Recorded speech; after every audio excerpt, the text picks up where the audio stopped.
Abra a Bíblia, irmãos. Obrigado, Mr. Louvor.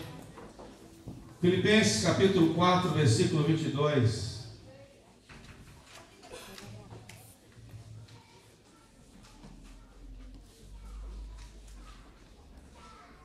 Filipenses capítulo 4, versículo 22. Vamos poder ver o irmão Genilson recuperado? Vem, irmão Genilson. Está caminhando, né?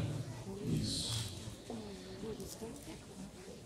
Assim diz a palavra de Deus: todos os santos vos saúdam, especialmente os da casa de César.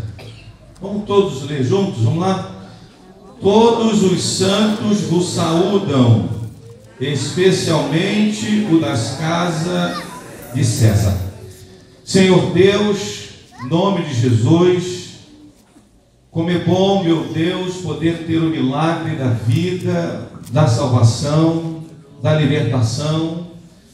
Meu Deus, como é bom saber que temos a eternidade, Senhor, após esta vida, e poder nesta noite estarmos no Teu templo para contemplar a Tua formosura e meditar nele, Senhor. Obrigado, Senhor, por mais um dia que o Senhor nos deu, por mais a manhã, a tarde e essa noite, Senhor, aonde o nosso coração expressa toda a nossa adoração ao Rei dos Reis, ao Senhor dos Senhores.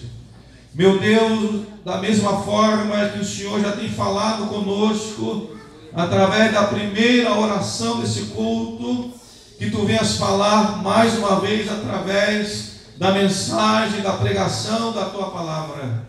Meu Deus, somente eu vou expô-la, meu Deus, mas é o Espírito Santo que convence o homem.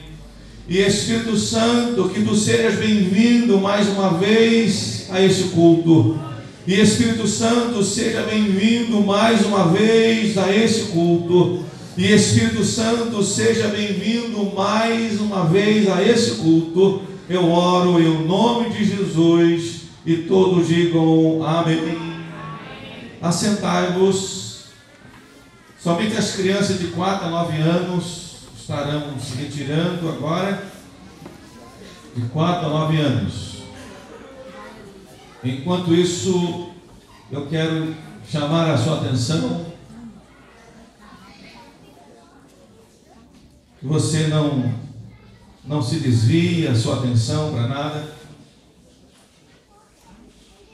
porque é um momento importante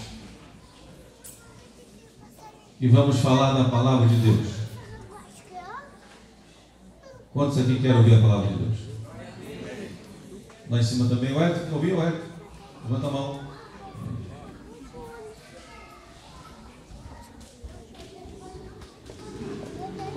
Santos na casa de César. Essa foi a saudação deixada pelo apóstolo Paulo à igreja de Filipos. O apóstolo Paulo, irmãos, vai nos ensinar algumas coisas importantes na nossa vida. Toda a Bíblia, ela é instrutiva, ela tem instrução. Ela falou muito forte no passado e também, para trazer o nosso contexto hoje, nos fala muito mais. A Bíblia é a nossa única regra de fé e prática. É onde a nossa vida ela é conduzida. Temos o conhecimento de Deus, de Jesus, através da palavra. E esse texto nos fala sobre isso, sobre alguns aprendizados que eu vou dizer daqui a pouco mais. E é claro que esse texto fala sobre Paulo, que era Saulo. O nome foi trocado para Paulo, porque Saulo em romano é Paulo. é o apóstolo Paulo. Mas Saulo, ele era um soldado romano. Ele era fariseu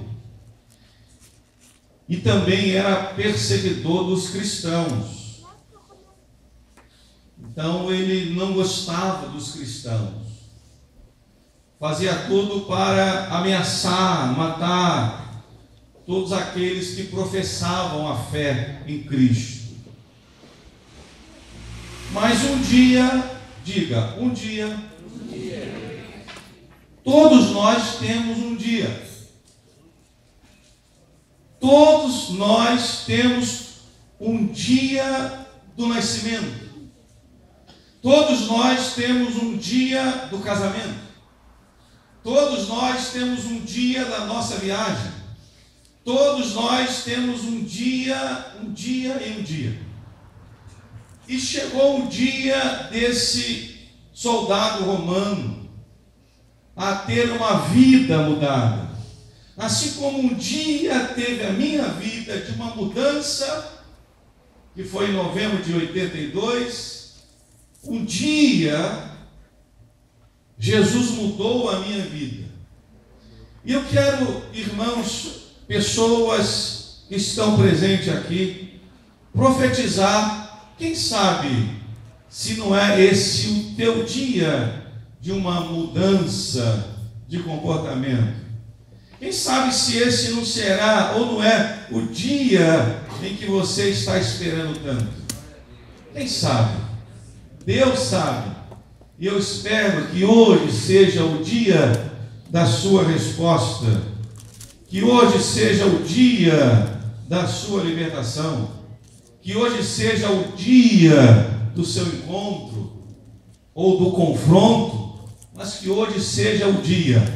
Porque chegou o dia na vida desse soldado romano, pedindo autorização ao sacerdote, que pudesse autorizar carta para ir a Damasco, para entrar nas sinagogas, para todos aqueles que encontrasse do caminho de Jesus, quer homem, quer mulheres, os conduzisse preso a Jerusalém.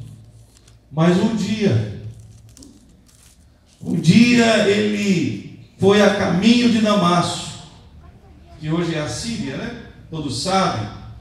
E subitamente cercou o resplendor de luz do céu.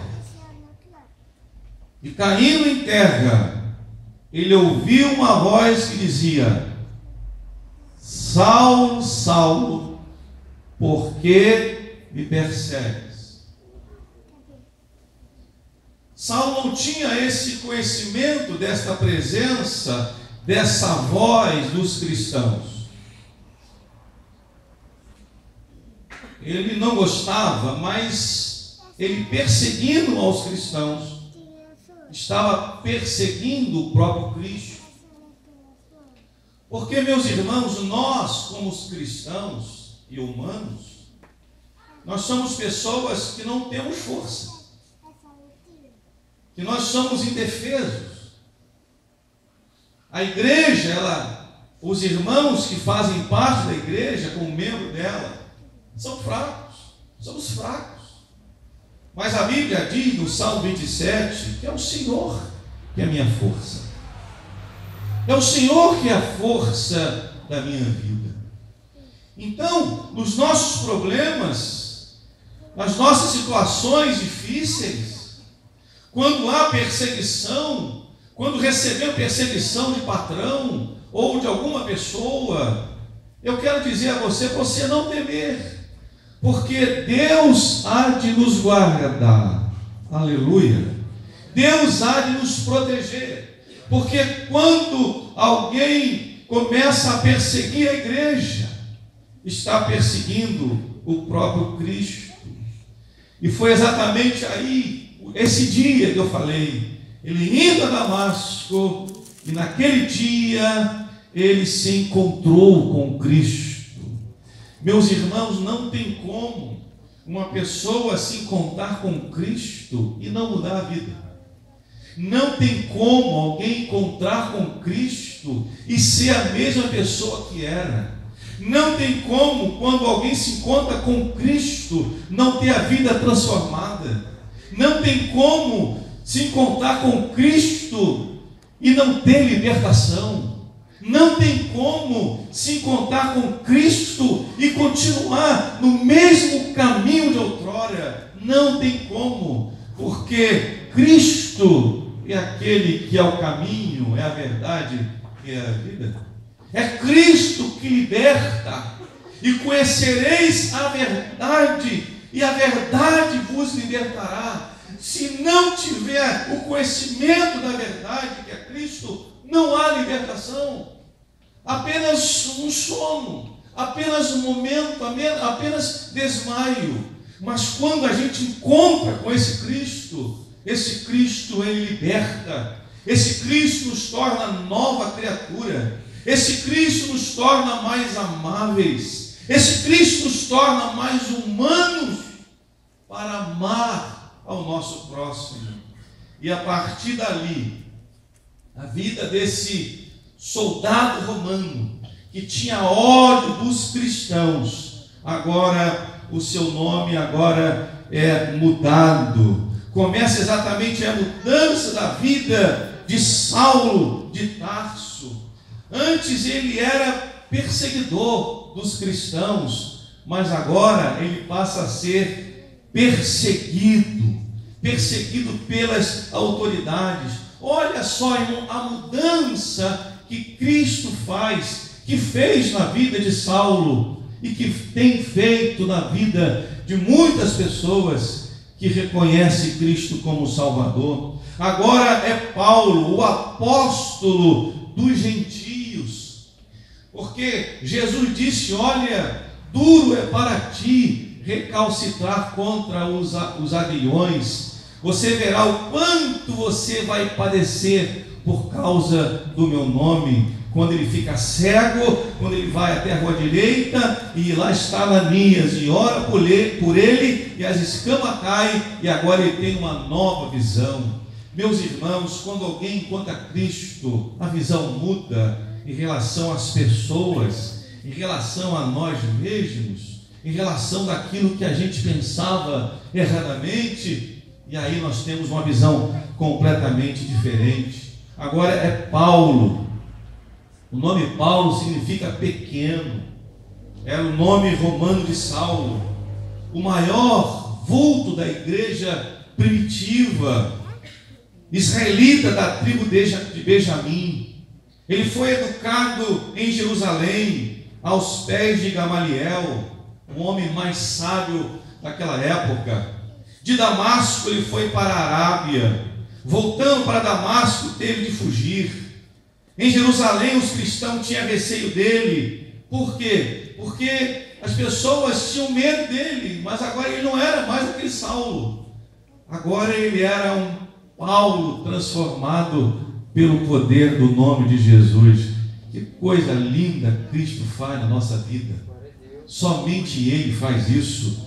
Mas agora Barnabé o levou aos apóstolos, foi enviado a Tarso e dali o levou a Antioquia da Síria. Com vários companheiros, Paulo realizou 3 viagens missionárias. Em Jerusalém, enfrentou a fúria dos opositores, indo parar em Cesareia, onde compareceu perante Félix, Festo e Herodes Agripa II, e tendo apelado para o imperador, viajou para Roma, onde permaneceu preso por 2 anos. E exatamente, irmão, nesta prisão de 2 anos que Paulo fica, é que acontecem coisas maravilhosas. Na época em que Paulo é preso, levado a Roma, lá era Nero. Nero era o imperador de Roma, e ele que tacou fogo em Roma e colocou culpa nos cristãos. Por isso que muitos cristãos foram para o Coliseu, na arena, e soltavam os leões, e muitos foram mortos. Muitos cristãos foram mortos por causa dessa acusação de Nero. Nero, ele era um homem perverso, Nero era um homem devasso.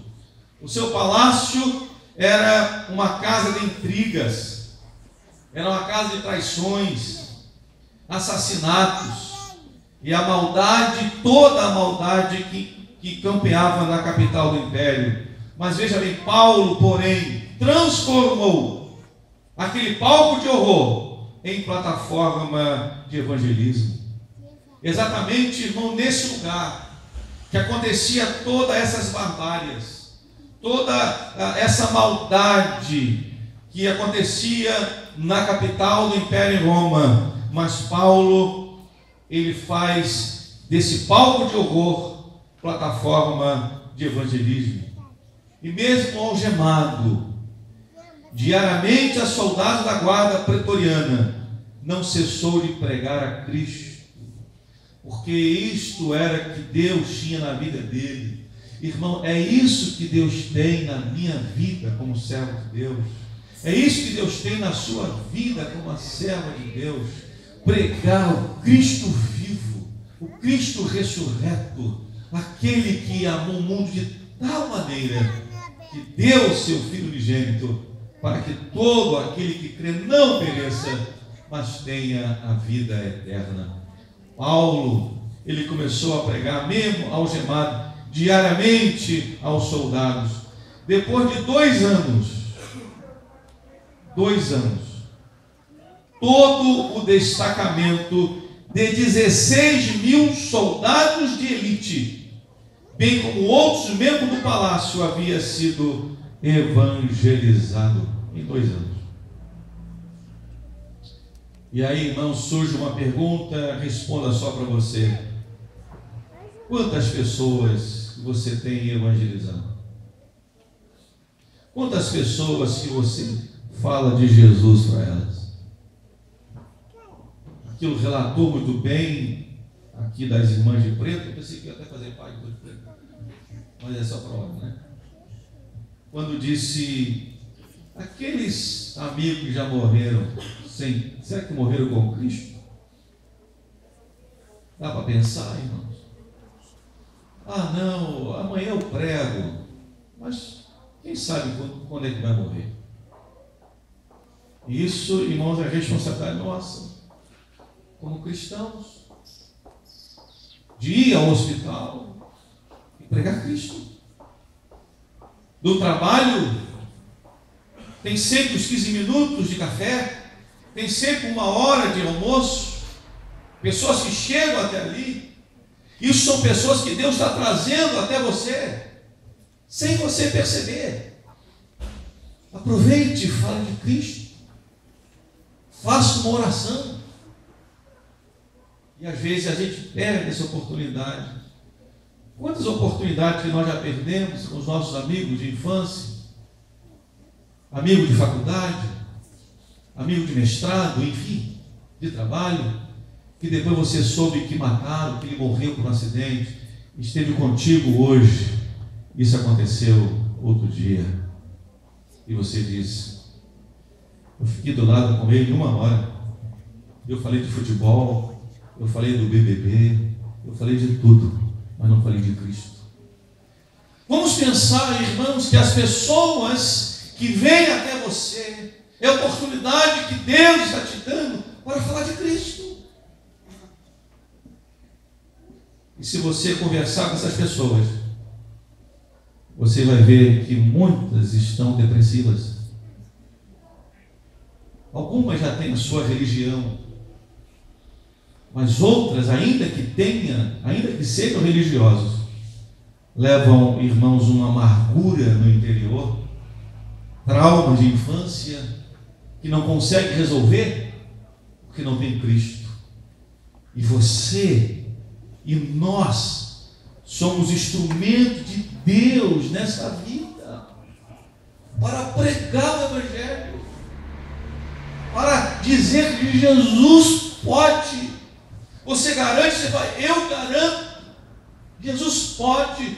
Eu posso fazer oração por você? Faça oração por aquela pessoa, e você vai ver, irmãos, que aí vai começar a semente brotar no coração dele, no coração dela. Há muitas pessoas Há muitas pessoas com situações difíceis. Há muitas pessoas que não conseguem perdoar, que não conseguem perdoar o pai, que foram maltratados na infância pelo tio, por um parente, ou mulheres que não conseguem perdoar o marido, ou esposa que não consegue perdoar, ou o esposo não consegue perdoar filho. Somente Cristo liberta. E às vezes, irmão, às vezes não, nós somos instrumento de Deus para fazer isso. As pessoas estão gritando: socorro! Já fui ao psicólogo, já fui ao psiquiatra, já fui a tudo, já fiz mandinga, já fiz tudo e não consegui. E aí vem com a palavra de sabedoria que é sua. Isso nada resolve. O que resolve então? Cristo na sua vida. Deixa Ele entrar na sua vida. E aí você jamais vai tomar remédio tarja preta, tarja marrom, tarja vermelha, enfim, jamais, porque Cristo é a solução. Precisamos pensar nisso, igreja do Senhor. Temos sido abençoados com a bênção da vida, glória a Deus. Temos sido abençoados, irmãos, com a proteção de Deus, o livramento, quando viajamos, glória a Deus. Nós temos a nossa própria cidade, aí bala perdida, em alguns bairros. Temos assaltos também em nosso bairro também. E quantos livramentos Deus já nos deu? Isso é bom, aleluia. E qual é a contrapartida que eu faço? Porque Deus tem me dado vida, me dado saúde, a minha esposa está com saúde, os meus filhos com saúde, meu filho está na faculdade, meu filho está trabalhando, eu também estou trabalhando. O que nós fazemos? Para Deus. Sabe, irmãos, o que nós podemos fazer para Deus? Pregar o Evangelho a toda criatura. É ser um missionário, é ser uma missionária nesta terra. Talvez você esteja com seu vizinho do lado da sua casa com problemas e você não sabe, porque nunca perguntou. E alguns até se escondem, não diga que nós somos crentes. Oh, vós sois a luz do mundo. Vós sois o sal da terra. Somos nós que temos a palavra de Deus. Somos nós que somos as testemunhas de Jesus. E recebereis poder ao descer sobre vós o Espírito Santo, e ser-me-eis testemunha, tanto em Jerusalém, Judeia, Samaria e até os confins da terra. Pessoas que estudam, que faz faculdade, que tem grupinho de estudo e vai para a casa da amiga, meu Deus, é o momento de fazer uma oração por eles, porque tem jovens se matando, se drogando, se cortando. De vez em quando a gente vê uma menina passando por aí, toda de preto, batom preto, unha preta, tudo preto. São chamados góticos ou as góticas, que vive numa escuridão, nas trevas. Trevas.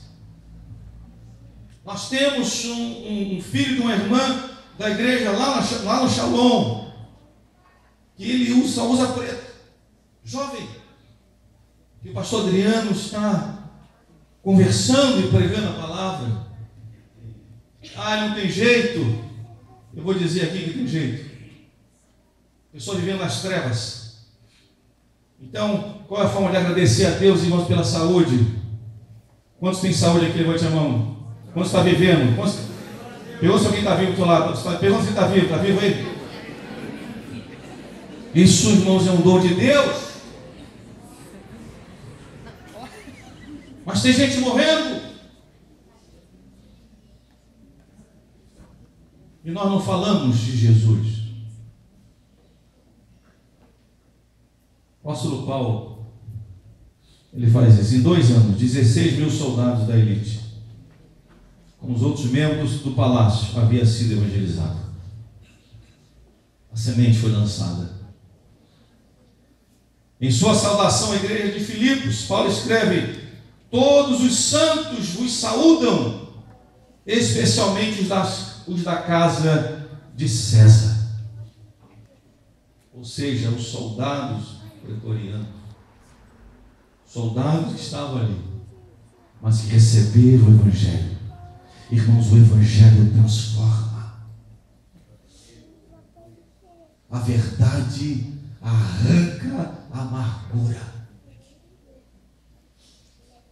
Porque Paulo diz: não me envergonho do Evangelho, porque ele é o poder de Deus para a salvação de todo aquele que crê.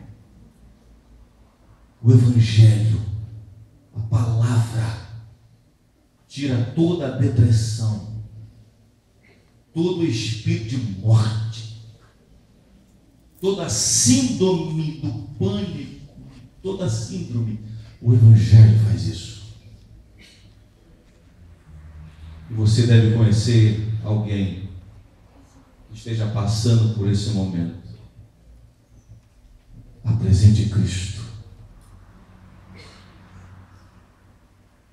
Falamos de tantas coisas, irmãos, que faz parte. Faz parte falar de futebol, faz parte falar da Copa, faz parte falar de culinária, faz parte. Mas não esqueça, a primeira coisa que temos que fazer é pregar Cristo. Cristo. Será que temos jejuado por alguém que você conhece, que está passando por esse problema? Intercedido por ele às madrugadas? É a nossa função. Somos abençoados com tudo isso que eu disse, com bens materiais, que faz parte também. Precisamos ter uma casa para morar, precisamos ter roupa para vestir, precisamos ter calçado para calçar, precisamos ter perfume, ficar cheirosinho, ninguém anda fedendo. Tá vendo? Um desodorante, perfume da Natura, não estou ganhando nada, Mas é importante, irmãos, saber qual o nosso papel diante dessa sociedade que nós estamos chamando macaense. A igreja, tendo pessoas, e sempre se fala sobre uma pergunta: o dia que essa igreja sair daqui, os vizinhos vão sentir falta dela?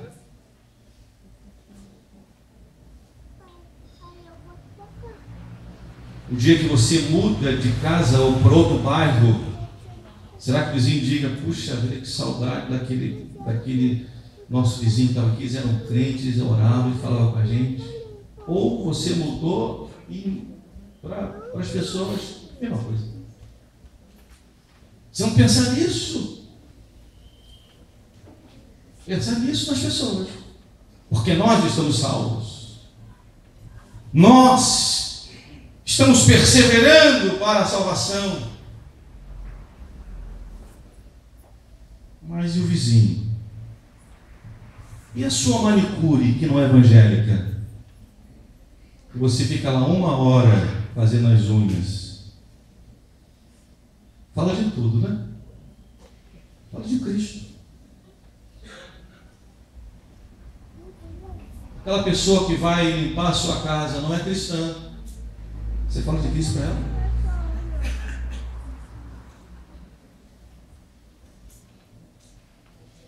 Precisamos. Este episódio, irmãos, nos diz 3 verdades.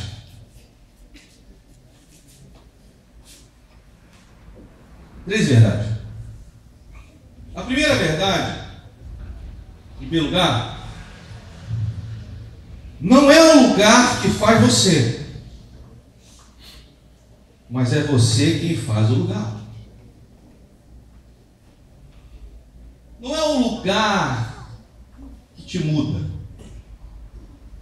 É você que muda o lugar. É você que muda o ambiente.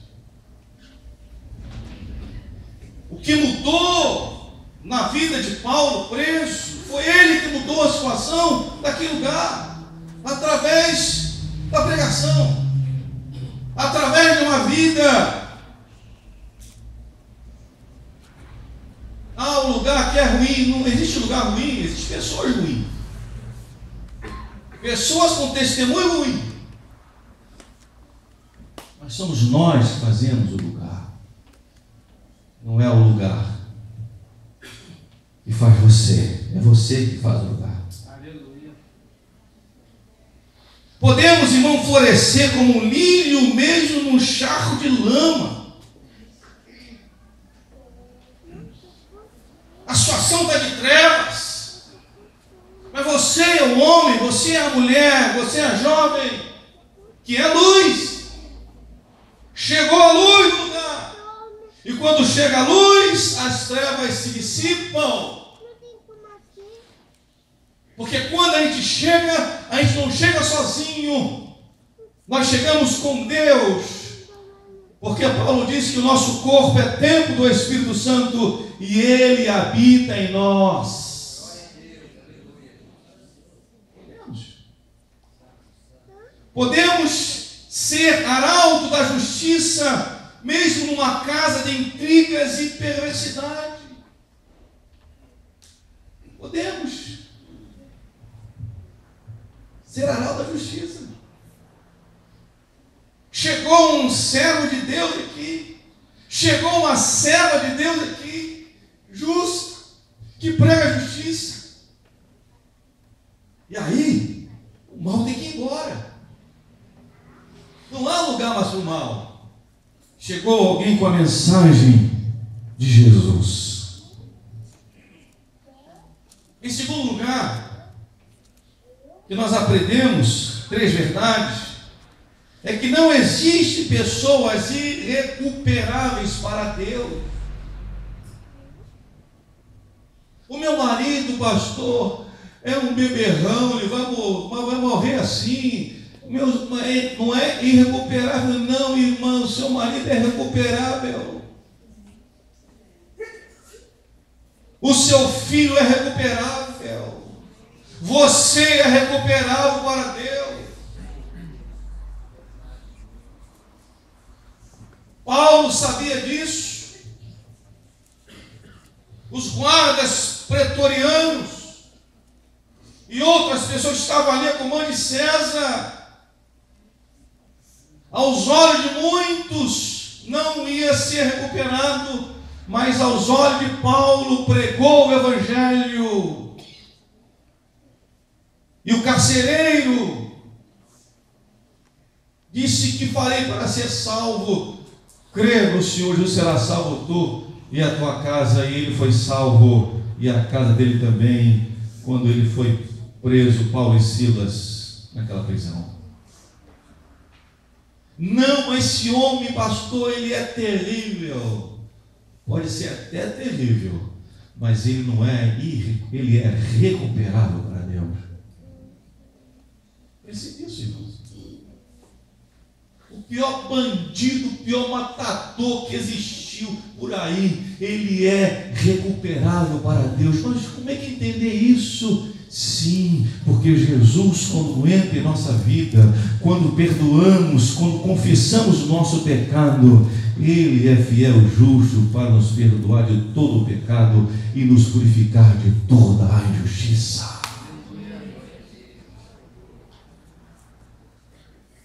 Pense nisso, irmão. Pastor, mas um homossexual, ele não é recuperado? Sim, é. Mas pastor, ninguém nasce homossexual, ninguém nasce lésbica, nasce menino ou menina. Por que se tornou então? Existe uma história. A história é porque A mãe queria que fosse a menina, veio menino. Então, desde pequeno, é só da boneca, só para a menina, e vai virar. Mas até esses são recuperáveis para Deus. Uma prostituta que dá o corpo por causa de dinheiro. Há uma história. Todos nós temos uma história, irmãos. Todos nós começamos no meio ambiente. Fui lá no meio ambiente. Como é que foi o meio ambiente lá? Como é que foi a sua infância? Você vai ver o que aconteceu. Mas até para essas são recuperáveis para Deus através do Evangelho. Através da igreja. Através dos membros do corpo de Cristo. Mesmo na casa de César, há gente convertida. Lá no seu trabalho, tem gente convertida. Tem gente. Prega o Evangelho. Em terceiro lugar, as oportunidades estão à nossa volta. Foi o que eu disse. Pastor, mas eu não tenho essa habilidade de pregar, pegar o microfone e pregar a palavra. Irmão, isto é vocação, faz seminário, vocação pastoral é outra coisa. Mas pregar o Evangelho, todos podem pregar o Evangelho. O Evangelho é dizer sobre o amor de Deus, a compaixão de Deus para com o homem, para com a mulher. Pregar o Evangelho e orar. As oportunidades, elas estão à nossa volta.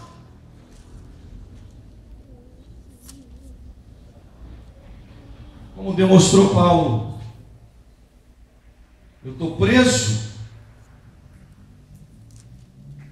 mas não estou, posso falar. Estava preso, mas a boca não estava. A língua não estava. E ele pregou o Evangelho. Paulo fez de suas algemas uma plataforma missionária.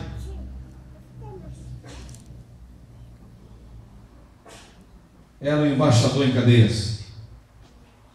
Fez da prisão seu campo missionário.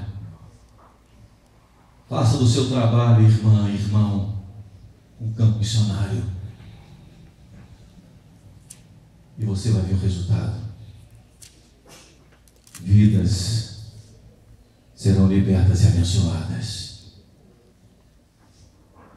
Há pessoas que não dormem à noite. Medo. Medo do amanhã. Medo de ladrão, de assalto. Porque isso aconteceu há um mês atrás, colocaram arma sobre a minha cabeça, eu só vi aquilo na minha mente. Pessoas que não dormem. Enquanto nós, cristãos,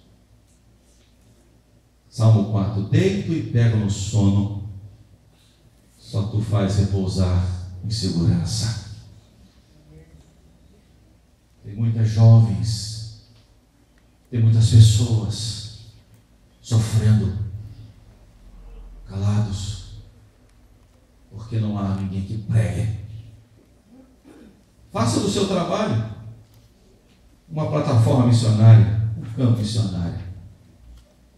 As oportunidades de Deus estão sempre à nossa volta. Precisamos de olhos espirituais para vê-las. Então são três coisas, são três verdades nesta vida de Paulo, preso 2 anos. Agora, para finalizar, irmãos, eu quero também falar sobre o conhecimento da vida de Paulo. Nós aprendemos também algumas coisas, desde o momento lá, quando ele se depara com a voz de Deus, de Jesus. até a sua vida. Primeira coisa, irmãos, que nós aprendemos com o conhecimento da vida de Paulo, primeiro, é quando Deus chama, Ele supre todas as necessidades. Deus chamou Paulo para esse ministério de evangelista, de apóstolo, mas Deus nunca deixou de estar com ele, ainda que ele estivesse preso, mas com a finalidade. Foi na prisão que Paulo escreveu as epístolas. Ou seja, irmãos, situações adversas em nossa vida, não é que Deus não te ama, que Deus te desprezou, não, é por algum proveito Deus está fazendo isso, e é importante que a gente entenda isso. Deus te chamou, vai suprir todas as tuas necessidades. Segundo, não rejeite o chamado de Deus, seja para qualquer trabalho no seu reino. Deus está te chamando. Quem sabe está te chamando agora. Não rejeite. Deus está chamando. Deus está convidando. E quem convida, como diz aí, paga o banquete. E Ele tem pago o banquete muito mais. Não rejeite. Deus está te chamando para vir ao reino dele, para recebê-lo como Salvador pessoal. Não rejeite, porque Ele é o Senhor. Terceiro, Deus sempre estará presente, e quando Deus está presente, a vitória é certa, irmão. Somos de Deus? Somos. Somos filhos? Somos. Ele é pai? É. Então o pai cuida do filho. Deus sempre estará presente e a vitória é certa. Ainda, irmão, que haja um abalo emocional.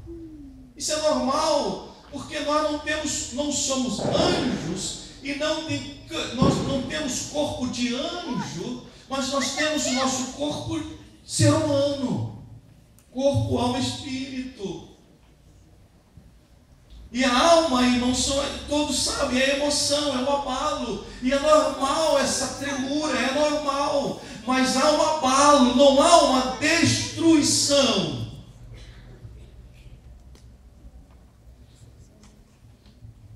O diabo pode até nos abalar, mas não nos destruir.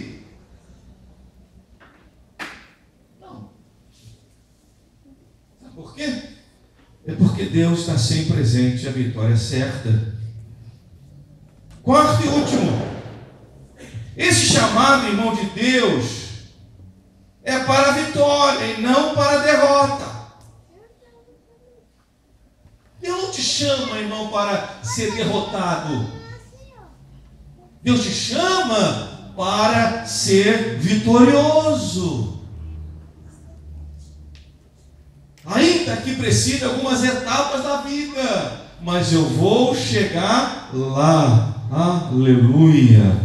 Esse chamado é para a vitória e não é para a derrota. Esse chamado é para a abundância e não para a escassez. Não, Deus me chamou, Deus me tirou daquele lago do charco de lama. Ele não vai me colocar de volta, não. Agora, irmão, é subir, subir, subir e subir, e a eternidade, aleluia, louvado seja Deus. Para lá, Deus não vai me colocar mais. Agora é só subir, subir, subir. Agora é abundância e não é mais escassez. É ter o suficiente para viver e não para ficar com um pratinho pedindo um arroz, um feijão. Não. Esse chamado, irmãos, é para a vitória, é para a abundância e não para a escassez. Esse chamado é para a salvação, para que todos aqueles que creem e querem, que é a salvação eterna. Há uma vida após essa. Hebreus 9:7 diz: ao homem está ordenado a morrer uma só vez. Após isso segue-se o juízo. Não existe duas mortes. Uma morte só. Esta vida só. Acabou essa. Segue-se a juízo. Ou salvação eterna, ou perdição eterna. Então, esse chamado é para a salvação e não para a perdição. E a Bíblia fala que Deus não se alegra na morte dos pecadores, mas que a sua vontade é que todos cheguem ao conhecimento da verdade. E esta noite, Deus está te chamando para uma transformação de vida, para essa metanoia, né? Metanoia é mudança de ideia. Eu não pensava desse jeito, agora eu penso. Antigamente eu pensava só em mim, eu era muito egoísta, eu não olhava para outras pessoas. Agora não, agora eu sou altruísta, agora eu penso em outras pessoas. Antigamente eu não repartia nada, porque foi suado, trabalho há muitos anos. Mas agora não, agora há uma mudança de ideia. Jesus fez por mim. Não, agora se eu tenho 5, eu dou 2, quanto mais a gente dá, mais recebe. A Bíblia fala: bem-aventurado aquele que dá do que aquele que recebe. Mudança de ideia. E só faz isso, meus irmãos, é o Cristo que fez isso na vida de Paulo. Não é estudos, não é promessas, somente Cristo que muda a vida do ser humano. Deus está te chamando. Deus está nos chamando para esse posicionamento de Deus. Amém? Que Deus, irmão, nos ajude a compreender mais a palavra de Deus, e que esse seja o seu dia, assim como foi o dia de Saulo de Tarso, mudando o seu nome para Paulo, que era o nome romano.